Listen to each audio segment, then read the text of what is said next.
The believer is not stung from the same hole twice.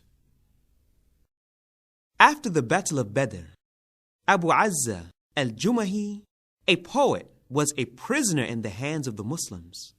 He was from the Quraysh, and through his poetry, he would incite battle against the Muslims.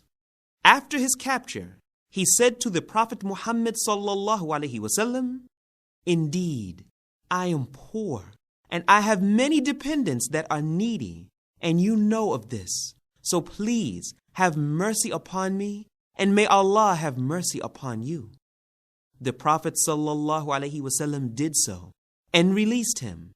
Before the Battle of Uhud, Safwan ibn Umayyah, one of the leaders of the Quraysh, said to the poet before they were to fight the Muslims, "O Abu Azza, indeed you are a poet, so help us with your words to incite the men to battle." Abu Azza replied that the Prophet ﷺ had bestowed a favor upon him by giving him his freedom, and he did not wish to go against that kindness. Safwan said, "Help us, and if you return alive from this battle, I will make you rich. And if you are struck down, I will make your daughters partners with my daughters in my wealth." So Abu Azza went forth with them, and again was taken prisoner by the Muslims for a second time. Again he pleaded with the Prophet ﷺ, asking to be pardoned.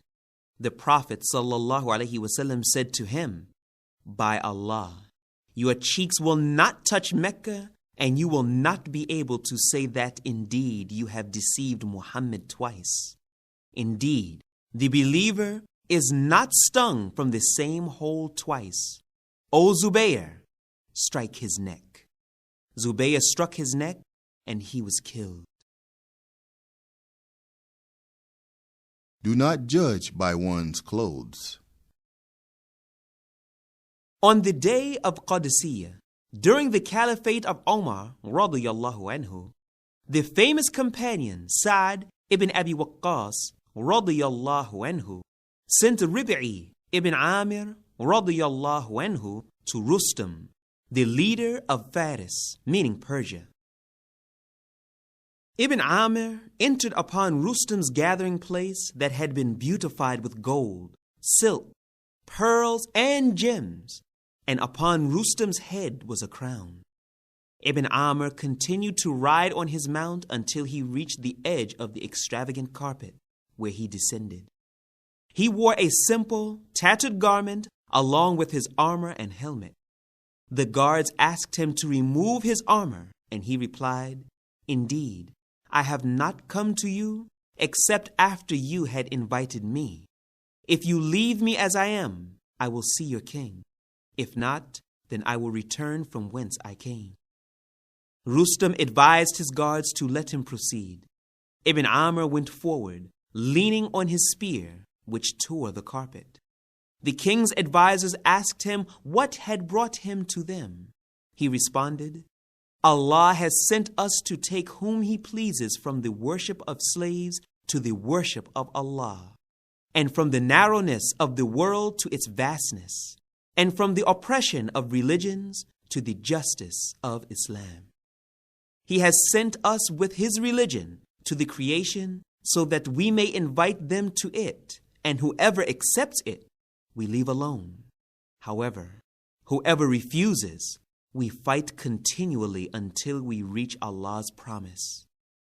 They asked what Allah's promise was, and Ibn Amr replied, "Paradise for he who dies while fighting those who refuse, and victory for those who remain."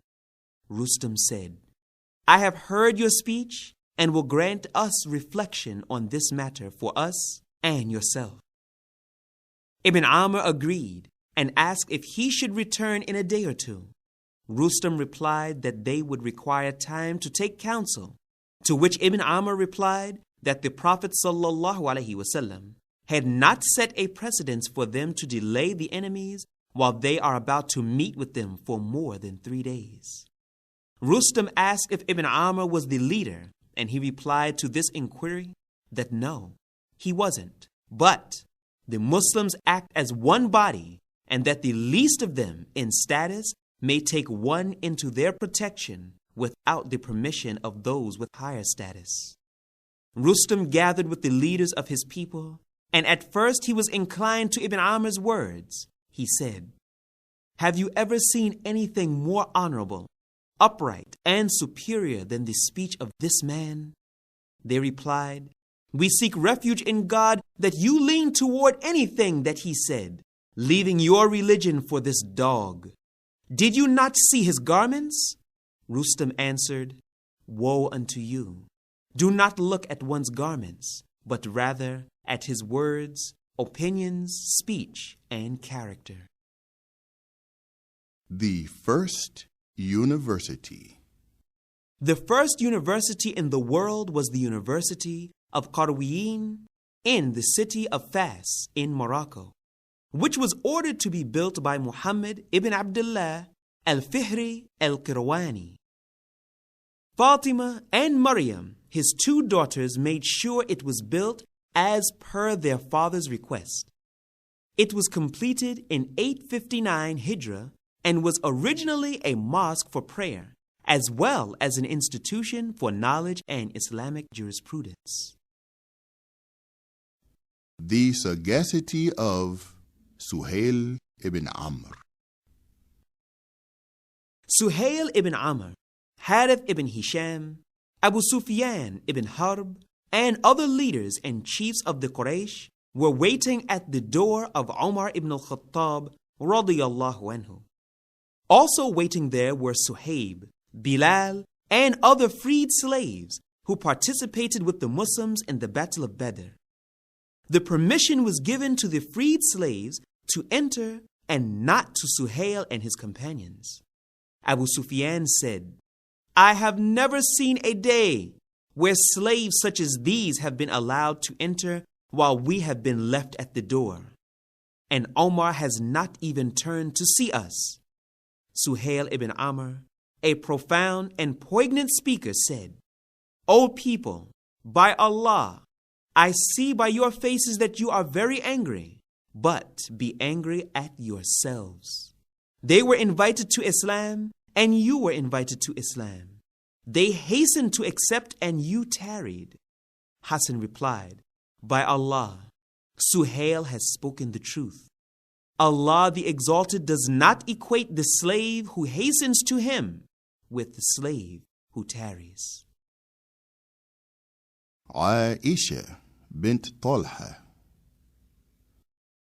Hassan ibn Ali ibn Hussein said to his wife, Aisha bint Talha, "Your affair is in your hand," meaning, if you want a divorce, then I shall grant it. She said, "For 20 years it has been in your hand, and you have done well to preserve it. I will not let it be wasted in my hand for even a single hour, and so I have returned the matter to you." He was so impressed by her words that he decided to keep her as his wife and not divorce her. The flock is the responsibility of the shepherd.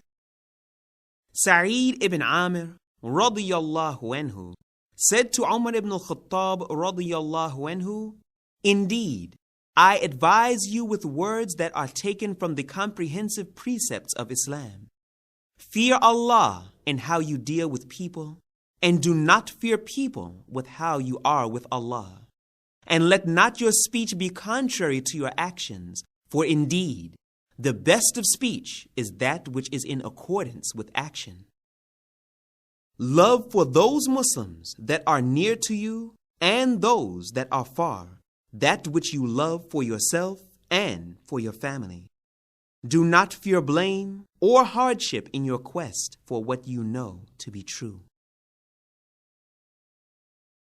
Patience.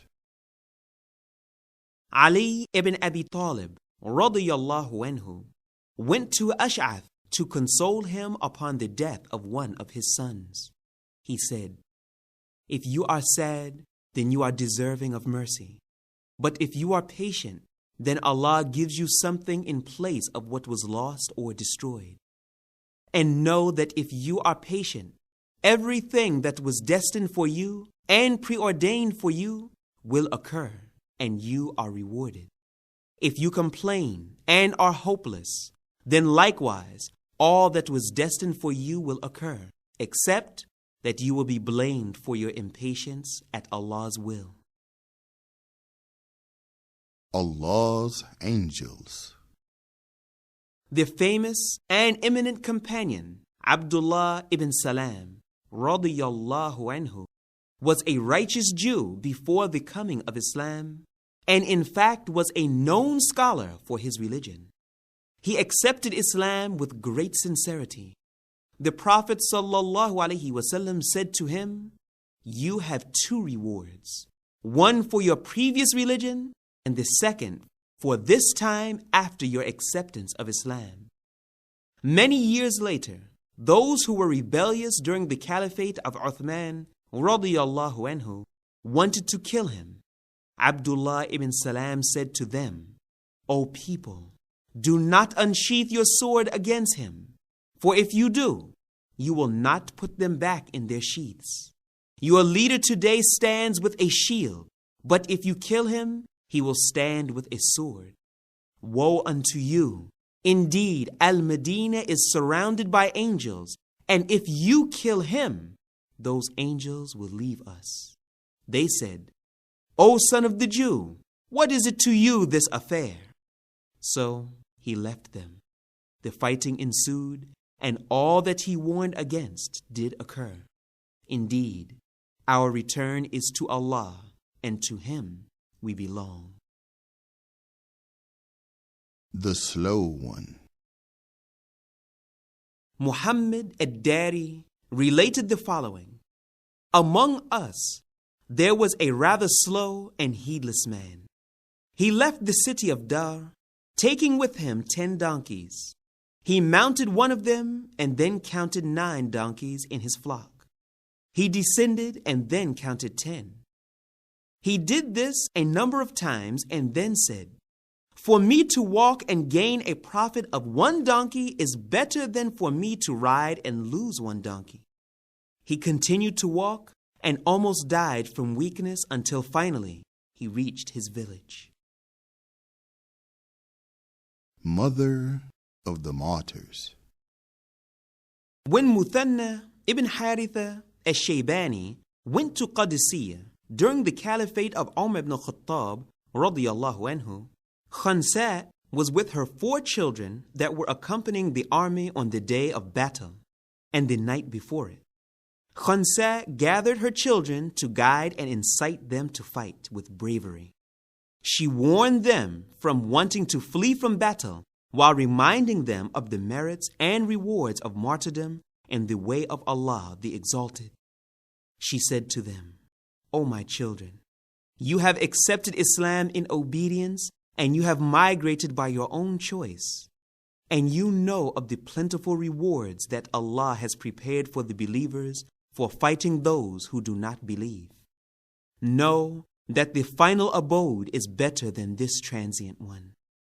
Allah the Exalted says, O you who believe, endure, and be more patient than your enemy, and guard your territory by stationing army units permanently at the places from where the enemy can attack you, and fear Allah, so that you may be successful."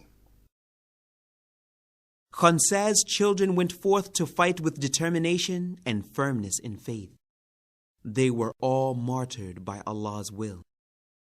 Upon hearing this news, she uttered, "All praise is for Allah, who has honored me with their martyrdom, and I hope from my Lord that He unites me with them in the final destination under His mercy. May Allah bless all mothers with Khansa's sacrificing and patient heart." A glimpse of the Prophet's forgiveness. Abu Hurairah radiyallahu anhu related the story of a man from Banu Hanifa named Thumama ibn Uthal, who was taken prisoner by the Muslims. After the Muslims captured him, this leader of Yamama was tied up to a column in the mosque. The Prophet ﷺ would come out to him and say, "What is with you, O Thumama?" He would reply, "O Muhammad, I have much with me that is good, and if you kill me, then you are killing one that has many relatives. If you show favor to me, then you are showing favor to one that is thankful. If you wish for wealth, then ask, and you shall be given wealth." The Prophet ﷺ left him, and then returned the next day to ask again, "What is with you, O Thumama?" He replied, "It is as I have told you." The Prophet ﷺ left him only to return the following day to ask again, "What is with you, O Thumama?" He said, "With me is what I have said to you. If you show kindness, then you are showing kindness to one who is grateful. If you kill, you are killing one who has a large clan. And if it is wealth you desire, I can provide you with wealth." The Prophet ﷺ said to his companions, "Free Thumama." Thumama then went to a date palm tree near the mosque, washed himself, entered the mosque and declared, "I bear witness that none has the right to be worshipped but Allah, and I bear witness that Muhammad is his messenger and slave." He said, "O Muhammad, by Allah, there was no face that was more hated to me than your face, and now it has become the most beloved face to me. By Allah, there was no religion that was more hated to me than your religion, and now it is the most beloved to me. By Allah, there was no land that was more hated to me than your land, and now your land has become the most beloved to me. I wish to perform Umrah." The Prophet ﷺ, upon hearing this wish, gave him glad tidings and told him to act upon his noble intentions. When he went to Mecca, someone said to him, "Indeed, you have apostatized." He replied, "No, indeed I have accepted Islam with the Prophet, and by Allah, you will not receive even a grain of wheat from Yamama unless the Prophet allows it." Patience and lawful sustenance. Ali ibn Abi Talib radiyallahu anhu entered the mosque of Kufa one day, where he saw a man standing at the door of the mosque. He asked that man to hold his mount for him so he could enter. Upon his exit, Ali had 2 dirhams in his hand that he had intended to give the man in return for his services. However, he found that the mule was still there without its reins. So he gave the 2 dirhams to his servant Qanbar to purchase new reins for his mule. At the marketplace, Ali's servant found the exact reins that the thief had sold for 2 dirhams. So Ali said to him, "Indeed, the slave forbids himself from lawful sustenance by abstaining from patience." The supplication of those who are wronged. Ibn Umar radiyallahu anhuma reported that Marwan sent a group to Sa'id ibn Zayd radiyallahu anhu to speak to him about an issue concerning a woman named Urwa bint Aus. She was a plaintiff to the ruler Marwan, complaining that Sa'id ibn Zayd took some of her land, and in it there was her well also. When that group from Marwan approached Sa'id ibn Zayd about this issue, he replied, "They think that I have wronged her, and indeed I have heard the Prophet ﷺ say that whoever wrongs someone of their land to the degree of a span of a hand, he will be clasped on the day of judgment from 7 earths. He continued, "O Allah, if she was lying, then do not let her die until she loses her sight, and make her grave her well." Omar relates that indeed she did not die until she lost her sight. She met her death by falling into her well. The eminent companion, Sa'd ibn Abi Waqqas, radiyallahu anhu, was one whose supplications were answered. The Messenger, sallallahu alaihi wasallam, supplicated for him and said, "Make your food pure and lawful, and your supplication will be answered."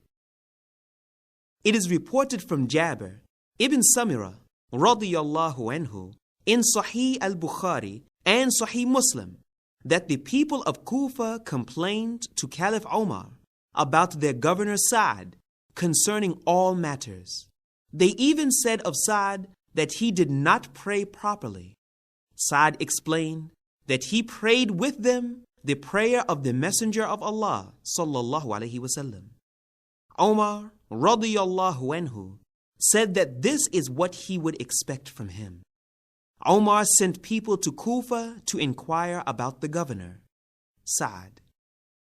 In all the mosques, people praised him well, but in the mosque of Bani Abs, a man named Usama ibn Qatada, who was generally called Abu Sa'da, stood up and said, "Indeed, Sa'd does not distribute the wealth of the Muslims equally among the people, and he is not just in his rulings."